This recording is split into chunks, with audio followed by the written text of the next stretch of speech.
بسم اللہ والصلاۃ والسلام علی رسول اللہ وبعد۔ محترم ناظرین، پاکستان کے ایک عالم مفتی طارق مسعود، جنہیں دنیا کے لوگ جانتے اور پہچانتے ہیں، جہاں جہاں لوگ اردو سمجھتے ہیں، بولتے ہیں، وہاں تک ان کی ویڈیو اور آڈیو پہنچائی جاتی ہے، اور اس کی وجہ سے وہ کافی مشہور ہیں، کافی شہرت کے حامل ہیں۔ اس وقت وہ غالباً اپنے ملک سے باہر کسی دوسرے ملک میں ہیں۔ وہاں پر انہوں نے نبی کریم صلی اللہ علیہ وسلم کے بارے میں اور قرآن کے بارے میں ایک ایسی بات کہہ دی ہے جو یقیناً غلط بات ہے، نبی کے ساتھ گستاخی ہے، قرآن کے ساتھ بے ادبی ہے۔ انہوں نے بہرحال کہا اسے، اور پھر جب ان کی گرفت کی گئی، چاروں طرف سے جب شور مچا کہ انہوں نے غلط کہا ہے، تو پھر ایک بار انہوں نے معذرت کی اور دوسری بار پھر توبہ کیا۔ شاید انہیں ان کی غلطی کا احساس ہوا کہ ہم نے واقعی غلطی کی ہے۔ دیکھیں، کوئی بھی خطیب یا کوئی بھی مقرر جب اس کے اندر کبر آتا ہے، غرور آتا ہے، گھمنڈ آتا ہے، تو اس طرح کی بہت ساری چیزیں ان کے یہاں سے آتی رہتی ہیں۔ طارق مسعود صاحب کی تقریروں کے ذریعے سے، ان کے خطبوں کے ذریعے سے، ان کی اسپیچز کے ذریعے سے بہت ساری دفعہ ایسی معلوم ہوتی ہیں کہ آدمی گھمنڈ کر رہا ہے، غرور کر رہا ہے۔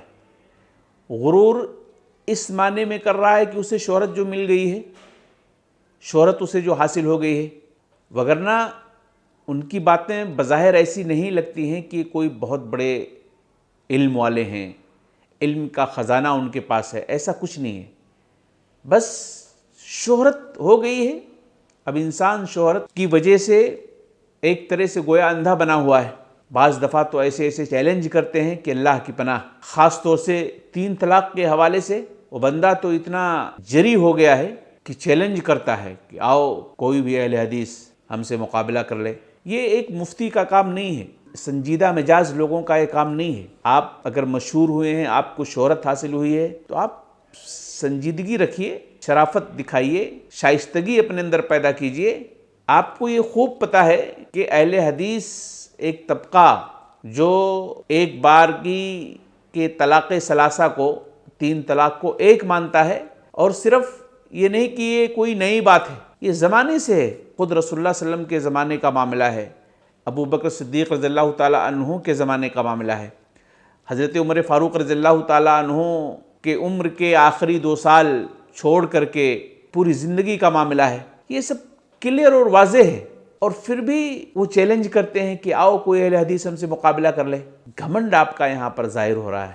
یہ اللہ کو پسند نہیں ہے، لوگوں کو پسند نہیں ہے، اللہ کو بھی پسند نہیں ہے۔ اس لیے آپ دیکھیں آج آپ کے ساتھ کیا ہو رہا ہے۔ یعنی بندہ جب اپنے اخلاق کو، عمدہ اخلاق کو چھوڑتا ہے نا، اور قرآن و سنت کی تعلیم سے ہٹ جاتا ہے، رسول کے امر کی مخالفت کرتا ہے، تو ذلت و رسوائی اس کے چہرے پر مار دی جاتی ہے۔ اللہ کے نبی صلی اللہ علیہ وسلم نے کیا کہا؟ جعل الذلۃ والصغار علی من خالف امری۔ اس آدمی کو رسوا اور ذلیل کر دیا جاتا ہے جو نبی کے امر کی مخالفت کرتا ہے، نبی کی بات کی مخالفت کرتا ہے۔ یقیناً یہاں آپ پوری طرح سے مخالفت کر رہے ہیں، آپ کو معلوم نہیں لیکن آپ مخالفت کر رہے ہیں۔ تو بہرحال جو آپ کے ساتھ ہو رہا ہے، آپ کا جو گھمنڈانہ لہجہ ہے، آپ کا جو تکبرانہ چال اور طور طریقہ ہے، اسے آپ سنجیدگی میں لانے کی کوشش کیجیے، شائستگی اپنے اندر اختیار کیجیے، اور جو قرآن و سنت کے ماننے والے ہیں ان کی بھی قدر کیجیے، ان کا لحاظ رکھیے۔ آپ کے لیے مناسب تھا کہ آپ ایسے بول دیتے کہ بھائی سلفی طبقے کے یہاں اس طرح کی باتیں ہیں، جیسے اور بھی بہت سارے لوگ کہتے ہیں، آپ بھی کہہ کر کے گزر جاتے ہیں، لیکن آپ چیلنج دے رہے ہیں۔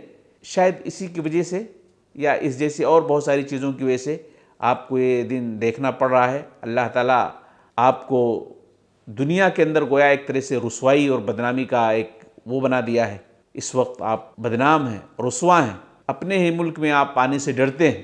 کوشش کریں کہ آپ اس طرح کی حرکتیں آئندہ مت کریں۔ جو بات کتاب و سنت کے مطابق ہے اسی کو بیان کریں۔ اگر آپ کا الگ موقف ہے تو ٹھیک ہے، لیکن قرآن و سنت کو آپ غلط مت ٹھہرائیں، قرآن و سنت کے ماننے والے کو آپ غلط نہ کہیں۔ پھر بھی ان ساری چیزوں کے باوجود ہم آپ کے اس غم میں برابر کے شریک ہیں۔ اللہ سے ہم دعا کرتے ہیں کہ اللہ تعالیٰ آپ کے لیے اس مسئلے کو آسان فرمائے، اور آپ کی جو کچھ بھی رسوائیاں ہوئی ہیں اللہ تعالیٰ اس رسوائی سے آپ کو نکال کر کے عزت کی زندگی آپ کو عطا فرمائے۔ آمین یا رب العالمین۔ السلام علیکم ورحمۃ اللہ وبرکاتہ۔